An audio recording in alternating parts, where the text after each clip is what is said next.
ยได้ยินคำว่า steal like an artist ไหมครับซึ่งมันจะแปลเป็นไทยว่าขโมยให้ได้อย่างศิลปิน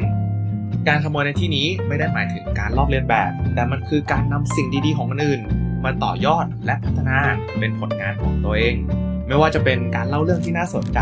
การสร้างผลงานที่มีเอกลักษณ์หรือแม้กระทั่งการเป็นตัวของตัวเองซึ่งคอนเซปต์นี้เนี่ยผมได้มาจากหนังสือเล่มนี้ฮะ Steal Like an Artist ของทางคุณออสติน คาริออนและแนวคิดหลักของหนังสือเล่มนี้เลยครับมันก็คือการที่เรานั้นนำส่วนดีๆของผู้อื่นมาผสมผสานใหม่และสร้างให้กลายเป็นงานของตัวเราเองและผมเชื่อเลยว่าพอทุกคนฟังแบบนี้แล้วเนี่ยน่าจะค่อนข้างแอบตกใจนิดนึงใช่ไหมว่าเอ๊ะมันยังไงนะคือการขโมยมันคือเรื่องที่ดีหรอเดี๋ยวต้องเริ่มที่จุดนี้ครับซึ่งก็คือที่ช่วงบทแรกๆของหนังสือเล่มนี้เลยเขาจะบอกเลยครับว่าจริงๆแล้วเนี่ยการมีไอเดียที่ออริจินอลมันไม่ได้มีอยู่จริงไม่มีอะไรที่แบบมันเป็นออริจินอล 100% ทุกอย่างครับล้วนได้รับแรงบันดาลใจมาจากสิ่งใดสิ่งหนึ่งที่เคยมีมาแล้วเสมอมีประโยคนึงครับในหนังสือที่เขาจะเขียนไว้เลยว่าเวลาที่ใครคนนึงบอกว่าไอเดียนี้เนี่ยมันคือออริจินอล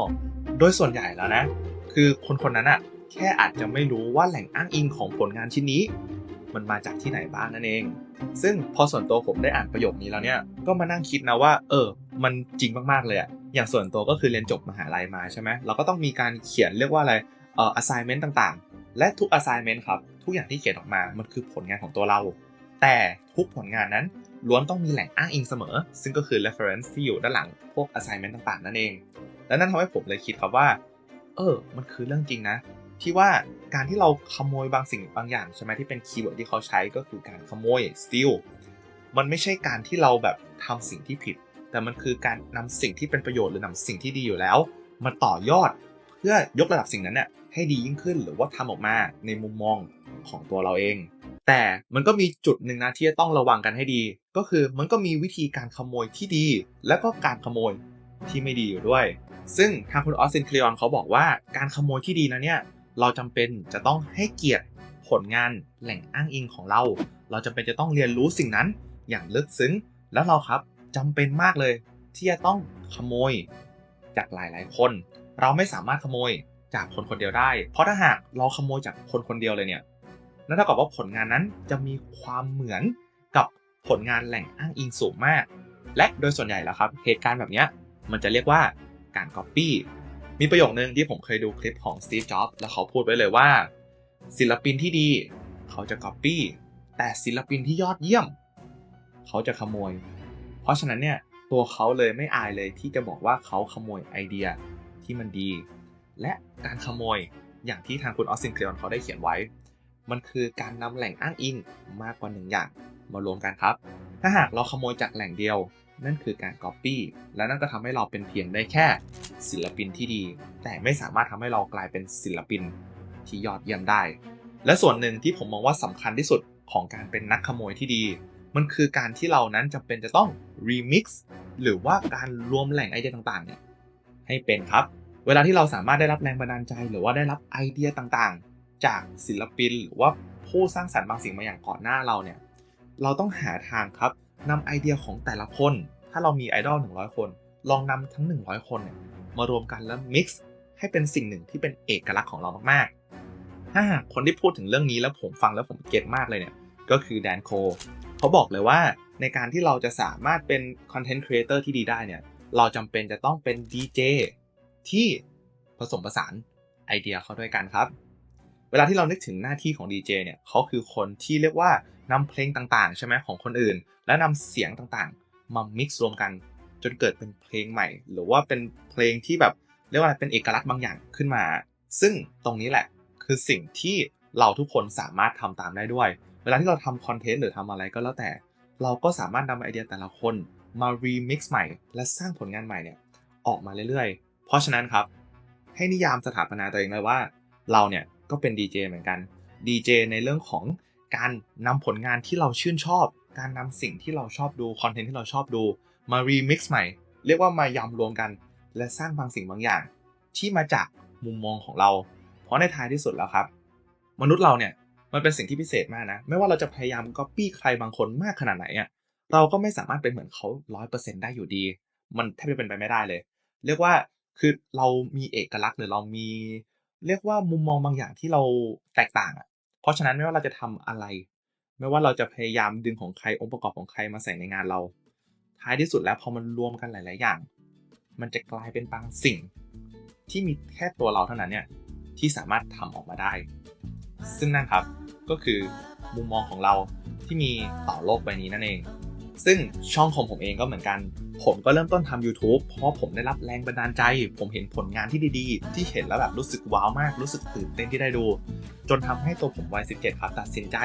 อยากลองเริ่มทำ YouTube แบบจริงจังมากขึ้นเพราะเราก็อยากจะเป็นเหมือนคนที่อยู่ในหน้าจอเมื่อตอนนั้นที่ส่งแรงบันดาลใจให้กับเราและแน่นอนครับผลงานต่างๆที่ผมอยากจะสร้างมันก็ต้องถูกหล่อหลอมมาจากสิ่งที่ผมเสพมาอีกทีนึงเท่ากับว่าผมก็ได้รับแรงบันดาลใจหรือผมก็ขโมยไอเดียต่างๆมาจากยูทูบเบอร์ที่ผมชื่นชอบและในคลิปนี้ผมก็จะมาแชร์ด้วยว่าผมเนี่ยได้รับแรงบันดาลใจหรือว่าขโมยทักษะไหนบ้างจากคนที่ผมติดตามอยู่ก็เดี๋ยวผมจะพาทุกคนไปดูกันเลยครับเดี๋ยวเรามาเริ่มกันที่เรื่องแรกกันเลยที่เรียกว่าผมไปขโมยวิชามามันก็คือเรื่องของ storytelling เนี่ยคนที่ผมยกให้ว่าเป็นไอดอลในด้านการเรียนรู้เรื่องนี้ก็คืออาลี อับดัลครับถ้าหลายคนที่ติดตามช่องผมมาเนี่ยก็จะรู้ว่าอาลี อับดัลมีผลเป็นอย่างมากเลยต่อเรียกว่าการใช้ชีวิตของผมแล้วเป็นไอดอลผมแล้วก็ทำให้ผมเนี่ยอยากเริ่มมาทำคอนเทนต์หรือทำ YouTube ด้วยซึ่งวิธีการเล่าเรื่องของอาลี อับดัลเนี่ยมันพิเศษมากเลยนะคือเขาเรียกว่าแค่นั่งอยู่ที่โต๊ะแล้วก็เล่าเรื่องราวของเขามาตั้งแต่5 ปีที่แล้วอะและเนื้อหาของเขามันสนุกมากมันฟังแล้วมันได้ประโยชน์แล้วผมก็ไปนั่งฟังเรื่องราวของเขาว่าเบื้องหลังเขาทำยังไงแล้วเขาก็แชร์ครับว่าหลักการเขาเนี่ยคือเขาเล่าเรื่องราวในรูปแบบของเป็น bullet point คือเหมือนกับว่าถ้าอยากจะเล่าเรื่องอะไรเนี่ยให้เราย่อยสิ่งนั้นให้เป็นข้อสมมติถ้าอยากจะพูดเรื่องของ productivity ก็ให้แตกย่อยสิ่งที่อยากจะพูดถึง productivity เนี่ยให้เป็น1 2 3 4แล้วเวลาเล่าอย่างนั้นอ่ะมันจะเข้าใจง่ายหรือเราเรียกอย่างหนึ่งว่าแบบทำแบบ list นั่นเอง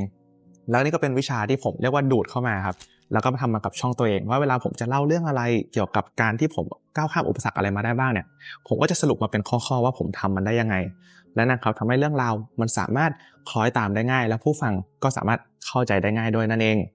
เดี๋ยวเราไปดูต่อในเรื่อง topic ข้อถัดไปกันครับซึ่งก็คือเรื่องของ visualก็สำหรับท็อปิกถัดไปนะครับที่ผมจะพูดถึงก็คือเรื่องของความสวยความงามของตัวภาพนั่นเองและเรื่องของภาพเนี่ยมีอยู่2คนที่ผมอยากจะเรียกว่าพูดถึงที่ผมเรียกว่าขโมยวิชามาก็คือนิโคลัสคริสโตแล้วก็ Life of Isa ครับ2ช่องนี้ถือว่าเป็นช่องที่ผมแนะนำมากๆเลยว่าสำหรับใครที่ชอบเสพภาพที่มันสวยงามการเล่าเรื่องที่ดีเหมือนกันเนี่ยในแง่ของฟิล์มเมคกิ้ง2คนนี้คือเรียกว่าเป็นคนที่เราควรจะดูสักครั้งแล้วเรียกว่าหลายคนผมเชื่อเลยว่าได้รับแรงบันดาลใจจาก2คนนี้เยอะมากรวมถึงตัวผมเองด้วยแล้วผมครับก็พยายามจะเรียนรู้วิธีการใช้ภาพอย่างเนี้ยหรือว่าถ่ายภาพให้เหมือนกับ2คนนี้และ2คนเนี้ยก็เรียกว่าเป็นเป้าหมายอย่างนึงที่ผมอยากจะไปให้ถึงก็ถ้าหากย้อนไปในอดีตผมก็พยายามเรียกว่าถ่ายทำให้ลอกเลียนแบบ2คนนี้อยู่ระดับนึงแต่ก็นะครับด้วยความสามารถที่แตกต่างก็เลยอาจจะทำไม่ถึงแต่ตรงเนี้ยก็จะพยายามเรียนรู้ต่อไปเรื่อยๆซึ่งหลังจากนี้ทุกคนในช่องประกรณ์วินก็จะได้เห็นผมเนี่ยมาถ่าย B-rolls มาถ่ายการเล่าเรื่อง cinematic filmmaking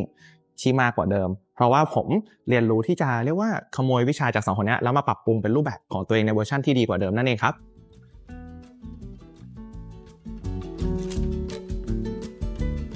คนต่อไปครับในท็อปิกถัดมาก็คือเรื่องของ world building หรือว่าการสร้างโลกที่เราอยากจะเห็นขึ้นมานั่นเองสำหรับท็อปิกเรื่องนี้ผมขอยกให้เป็นคนนี้เลยครับโคล เคอร์วินถือว่าเป็นเรียกว่าฟิล์มเมเกอร์หรือว่ายูทูบเบอร์หน้าใหม่มากๆที่เขาออกมาโชว์ความสามารถที่โคตรโดดเด่นแล้วเขาก็เป็นแฟนของ Life of Isa ที่ผมพูดถึงในท็อปิกก่อนหน้านี้ด้วยซึ่งโคล เคอร์วินเนี่ยเขามีความพิเศษอย่างหนึ่งคือเขาสามารถเอาตัวละครในวัยเด็กที่เขาชอบนะครับเอามาเชื่อมโยงกับในวิดีโอเขาทำให้มันมีชีวิตขึ้นมาได้จริงๆและนี่แหละพอผมดูแล้วผมรู้สึกว้าวกับจินตนาการที่เขามีมากๆเขาสามารถเอาสิ่งที่แบบมันแทบจะไม่ make sense เลยนะในวิดีโอหรือว่าในชีวิตจริงในการเล่าเรื่องแต่มันทำให้ make sense ขึ้นมาแล้วเขาก็เล่าว่านั่นแหละมันคือเหตุผลที่เราทำวิดีโอ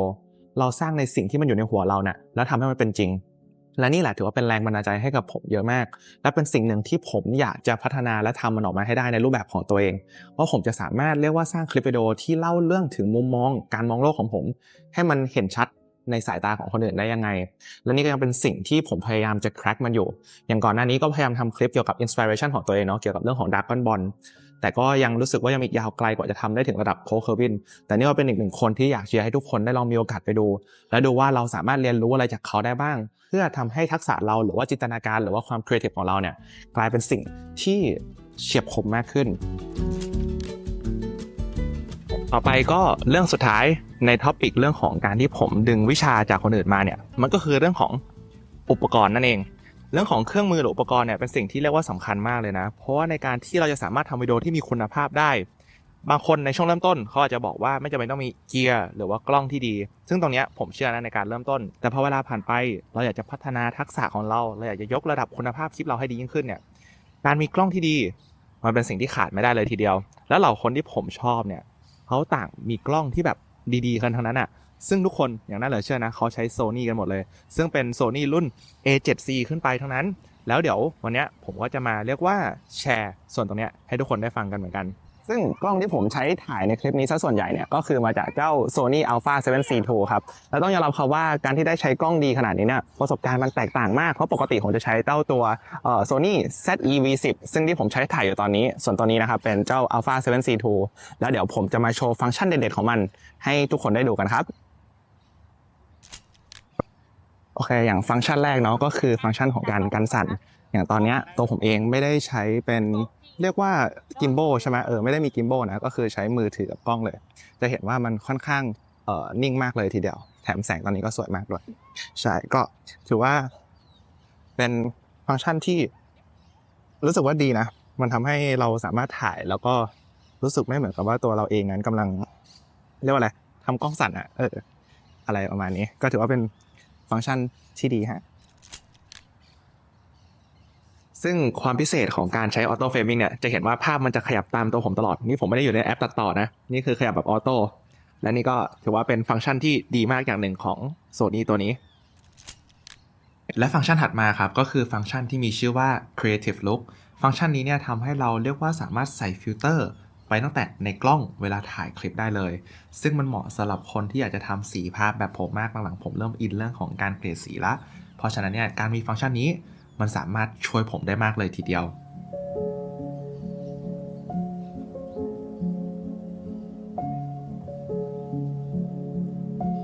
ก็นั่นแหละครับฟังก์ชันต่างๆของอุปกรณ์เจ้าตัว A7C II เนาะผมมองว่าเป็นอุปกรณ์เนี่ยถ้าหากเรามีอุปกรณ์ที่ดีคุณภาพต่างๆของการทำคลิปของเรามันก็จะดีตามไปด้วยแล้วก็นี่แหละครับคือทั้งหมดที่ผมได้เรียกว่าขโมยวิชาจากเหล่าคนที่เป็นแรงบันดาลใจให้กับผมทางด้าน storytelling ด้าน visual ด้าน world building แล้วก็ด้านเรื่องของ gear แล้วก็ท้ายที่สุดนี่ครับสิ่งที่ผมอยากจะสื่อสารกับทุกๆคนเนาะเช่นเคยว่าเรื่องของการที่ผมมาทำคอนเทนต์เนี่ยเป็นเพราะว่าผมมีโอกาสได้เจอคนที่เก่งกว่าผมคนที่เขามีความรู้มากกว่าผมมาถ่ายทอดบางอย่างให้ผมฟังแล้วสิ่งนั้นอ่ะมันก็เชื่อมโยงกับตัวผมมากจนทำให้พอมีโอกาสได้ดูแล้วอ่ะเราก็มีความรู้สึกเนาะว่าวันนึงการที่เราได้รับแรงบันดาลใจจากใครสักคนเนี่ยเราก็อยากจะเป็นคนนั้นสำหรับใครสักคนบ้างและ